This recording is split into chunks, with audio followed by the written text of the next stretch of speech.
욥기 말씀에 이르렀습니다. 고난받는 장면들이 많이 있기 때문에 그런 수식어를 넣어서 욥을 이야기하고 또 성경 욥기를 우리가 이야기를 합니다.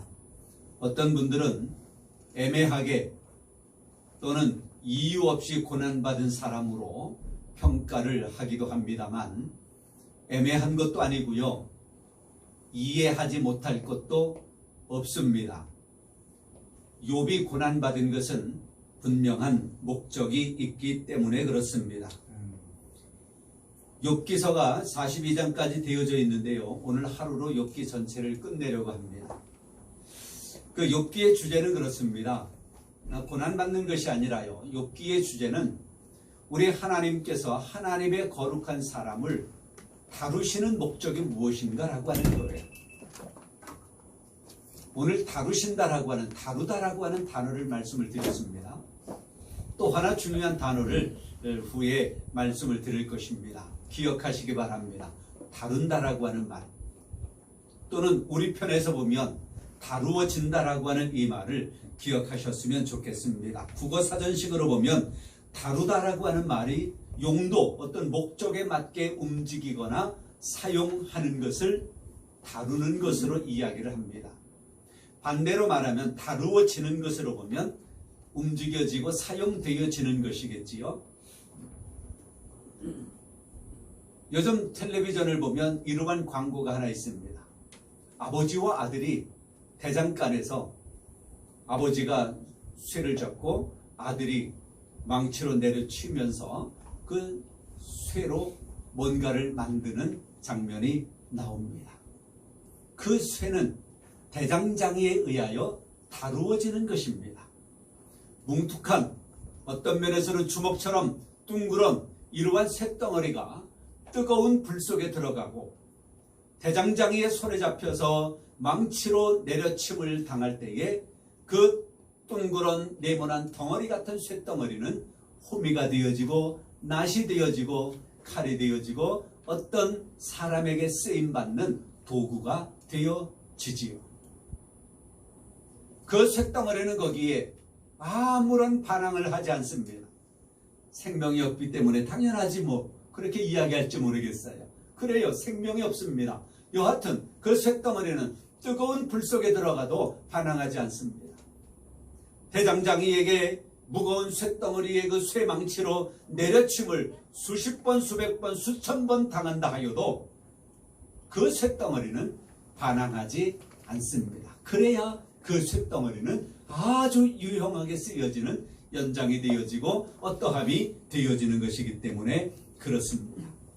지난주에 말씀드렸던 아브라함, 그도 하나님에게 다루어짐을 당했습니다. 무엇으로? 100세에 얻은 아들을 제물로 번제로 드리라고 하는 이런 엄청난 청천벽력과 같은 그런 하나님의 명령임에도 불구하고 아브라함은 이삭을 제물로 드리는, 번제로 드리는, 아브라함이 이삭을 제물로 드리는 그런 일로 인하여 아브라함은 하나님에게 다루어짐을 당했습니다. 아브라함에게 이삭을 제물로 드리라고 한 것이 아브라함 편에서 보면 어처구니 없는 것이라 말할 수 있겠지만 분명한 목적이 있었지. 믿음의 조상으로, 열국의 아버지에서 믿음의 조상으로 하나님은 그를 세우기 위한 것이었습니다. 모세가 하나님의 사람으로 이스라엘 백성들의 영도자로 부름을 받습니다. 그는 무엇으로 다름을 받습니까? 애굽 군대로부터, 애굽인들로부터 다름을 받습니다. 모세는 하나님에게 쓰임받기 위하여 그 애굽의 군대에 의하여 쫓김을 당해야 되고 하나님 앞에 기도해야 되고 백성들의 반역도 참고 이겨내야 했던 것이었습니다. 다루어졌습니다. 사도 바울도 다루어졌습니다. 그는 그를 핍박하는 자들에 의하여, 때로는 로마 정치권에 의하여, 또는 이단들에 의하여 사도 바울은 다루어졌습니다. 목적이 있었지요. 예수 그리스도의 복음, 하나님의 이름을 온 세상에 전파하기 위하여 사도 바울은 그렇게 다루어짐을 당했습니다. 이 모든 것은 개인으로는 하나님 앞에 하나님의 거룩한 백성으로 세워지기 위한 것이고요, 단체적으로는 하나님을 공동체로 하나님을 부르고 거룩한 하나님의 백성이 되기 위한 하나님의 분명한 목적이 있는 것이었습니다. 때로 여러분들에게 어떤 고난이 닥쳐온 적이 있었습니까? 여러분이 이겨내기 힘들 정도의 어려움들이 혹 여러분에게 있었나요? 그래도 그것을 견뎌내고 죽을 것 같았지만, 그렇지요? 어떤 때는. 그러나 그것을 이겨내고 지금 여러분들은 이 자리에 앉아 계십니다. 욥도 그렇게 다룸을 받습니다. 하나님에 의하여 다루심을 받습니다. 그런데 하나님은 이 욥을 다루실 때에 욥을 대신하여 다룰 어떠함이 필요했어요. 무엇인가? 그게 뭡니까? 사탄이었지요. 오늘 우리가 읽은 말씀에 보면 욥은 대단히 훌륭한 사람임이 분명합니다. 1절에 보니까 그 사람은 온전하고 정직하여 하나님을 경외하며 악에서 떠난 자래요. 얼마나 믿음이 훌륭합니까? 3절 후반절에 보니까 이 사람은 동방 사람 중에 가장 훌륭한 사람이래요. 4절에 보니까 자식들과 함께 얼마나 평화스러운 가정을 이루고 살아가는지 본받을 만한 모습이 보여지기도 합니다. 그리고 욥이 그 아들들을 불러다가 성결케 하는데 아들 수만큼 번제를 드리지요. 왜? 혹시라도 이 아들들이 하나님 앞에 범죄하지 아니할까, 하나님을 욕되게 하지 아니할까 하여 그는 날마다 아들들을 위하여 기도하고 아들들을 그 수만큼 번제를 드리면서 아들들을 성결케 해 나아가는 그런 믿음의 사람으로 등장합니다. 그렇게 하기를 5절 후반절에 보니까 욥의 행위가 항상 그랬대요. 항상 이러하였더라. 변함이 없는 거예요. 어떤 어려움이 닥쳐와도 이것을 끊이지 아니하게 그렇게 해 나갔다라고 하는 것입니다. 아주 훌륭한 모습들을 보아요. 그러나 하나님은 욥이 더 거룩한 자로 하나님의 목적에 의하여 쓰임받는 그런 하나님의 사람으로 세워지기 위하여 이 욥은 더 다루어져야 하는 것이었습니다. 그는 풍족한 자였습니다. 많은 재산을 가지고 있습니다. 그럼에도 불구하고 하나님은 그를 통하여 하나님의 더 높은 경륜, 하나님의 더 높은 목적을 이루기 위하여 그는 더 다루어져야 되고 더 망치질을 당해야만 하고 더 뜨거운 불 속에 들어가야만 한다라고 하는 그런 사실이 이 욥기서에 드러나고 있다고 하는 것입니다. 그래서 욥은 하루아침에 모든 재산을 잃어버리고요, 자식들마저도 죽어버리고요, 아내마저도 차라리 그렇게 살 바에야 하나님을 욕하고 죽으시오라고 하면서 집을 나가버리고요. 설상가상 욥은 정수리에서 발끝까지 종기가 나는 피부병으로 인하여 개들이 와서 그곳을 핥고 기왓장으로 몸을 긁어도 시원치 아니하는 그런 지경에 놓이게 되어지는 것입니다. 그리고 나니까 이 욥이 고백하는 것이 있지요. 내가 어머니에게서 알몸으로 나왔으니 알몸으로 돌아가는 것이 좋겠다. 그렇게 고백하는 것을 우리가 듣잖아요. 첫 번째 단어가 다루다라고 하는 단어라고 말씀드렸지요. 두 번째 단어는 뭘까요? 그는 알몸으로 돌아가기를 원했어요.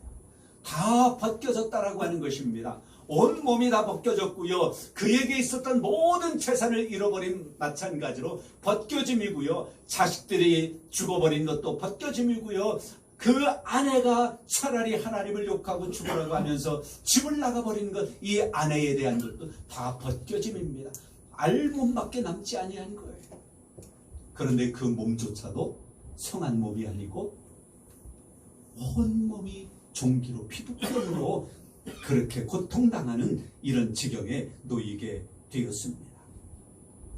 욥은 하나님께서 주신 물질로 풍성하였지만, 그리고 또한 그의 수고로 얻은 물질로 풍성하였지만, 그러나 더 욥은 하나님을 표현해야 했던 것이었습니다. 결국 하나님이 보실 때에 욥은 하나님을 표현하는 것, 하나님을 드러내는 것, 하나님을 위하여 더 쓰임받는 것에 부족했던 거예요. 그래서 그는 다루심을 받습니다. 하나님의 다루심을 받아요. 많은 믿음의 사람들이 믿음 생활을 해 나아가면서 열심히 신앙생활할 때가 있어요. 그러다가 어떤 때에는 아이고 내가 왜 그러지? 내 신앙이 왜 이렇게 나약해졌지? 라고 또 고백할 때가 있을 수도 있습니다. 그러할 때에 우리는 하나님을 더 드러내고 하나님을 더 표현하고 내 심령 속에서 하나님이 더 큰 범위를 차지할 수 있도록 하나님을 우리의 심령 속에 모시는 일에 더 적극적으로 해나가야 할 것입니다. 그리할 때 하나님께서는 우리에게 더 큰 보상으로 주실 줄 믿습니다. 그래요, 욥은 풍성했습니다. 자식들도 넉넉했습니다. 아내도 있습니다. 그러나 하나님에 대하여 좀 더 하나님은 그걸 원하셨지요. 그래서 아마 제가 이 욥에 대하여 말씀을 묵상할 때에 그런 하나님이 욥을 바라보면서 이런 말을 하지 아니할까 그런 생각을 해봤어요. 욥아, 내가 너를 어떻게 했으면 좋겠느냐? 너는 내 소유와 내가 이룩한 것들로 풍성하지만 내 안에는 내가 없구나. 아마 하나님이 그리 말씀하지 아니하실까? 물질로 풍성하고 가족들로 자녀들로 풍성하고 모든 것에 넉넉한 삶을 살아가지만 내 심령 속에는 내가 없구나. 대체 내가 너를 어떻게 했으면 좋겠냐? 우리가 살아가는 이 세상이 아주 풍족한 시대라고 이야기를 합니다. 앞으로는 더 그런 세상이 돌아올지 모르겠습니다만은 아주 풍성한 세상을 살아가요.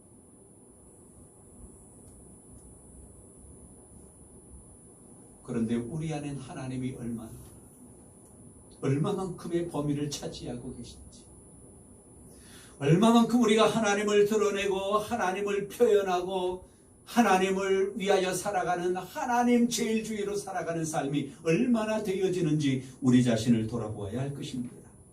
그래서 결국 하나님은 욥을 벗겨내기 시작한 거예요. 알몸까지. 그 피부마저도 다 벗겨지고 또 벗겨질 수 있도록 하나님이 그렇게 다루신 거지요. 아이고, 하나님이 왜 그러셨을까 그런 생각이 들 정도로. 그런데 여러분, 이 욥기서 42장까지의 말씀을 보면 중간에는 고통당하는 모습, 친구들과의 대화 속에서 일어나는 많은 문제들을 이야기하지만 욥기 1장 앞부분과 42장 마지막 절에서 보면 욥이 회복되는 것을 보아요. 회복되어지는데 갑절로 회복되지요. 갑절로. 그래서 욥기는 회복으로 끝나는 책이라고 하는 별명을 가지고 있습니다. 회복으로 끝나는 책이에요. 그런데 그 회복되기 위해서는 어떠함이 있어야 되느냐? 욥처럼 어떠함에도 불구하고 어떤 고난에도 불구하고 하나님의 다루심을 순종하여 그대로 다루어지고 하나님이 벗기실 때에 다 벗겨진다 하여도 하나님을 원망하지 아니하고 하나님을 찬양하는 이 욥의 이러한 신앙, 이것이 필요한 것이지요. 그렇습니다. 오늘날에도 하나님은 우리를 벗기시고 다루셔서 하나님의 목적이 이루어지도록 우리를 그렇게 이끌어 가시고 그렇게 우리를 거룩하게 하시는 것입니다. 지금까지 여러분들이 획득한 상급과 지금까지 여러분들이 얻어 누리고 있는 모든 것들, 그 풍요, 이것이 내 것이 아님을 우리는 기억해야 할 것입니다. 하나님께로부터 주어졌다라고 하는 것을 우리가 기억하고 우리의 이 몸도 하나님께로부터 주어졌다라고 하는 것을 우리가 기억할 때에 혹이라도 우리에게 고난당한다면 이것이 어떤 우리의 범죄 때문도 아니고 내가 부족함 어떠함 때문도 아니고 하나님께서 나를 더 크게 쓰시기 위하여 다루시는구나. 하나님의 목적을 위하여 더 거룩한 자가 되기 위하여 하나님께서 나를 벗기고 계시는구나. 이렇게 생각하여 하나님의 그 손길에 쓰임받는 우리가 되어야 할 것입니다.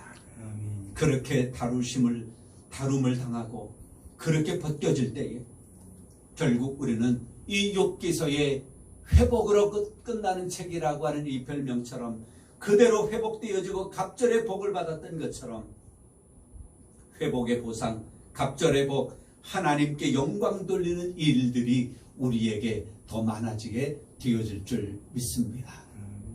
하나님의 은혜가 여러분 가운데 가득하기를 바랍니다. 우리를 이기게 하시는 우리 하나님 그분이 우리 편입니다. 저와 여러분의 편입니다. 성부와 성자와 성령의 이름으로 여러분 모두를 축복합니다. 아멘.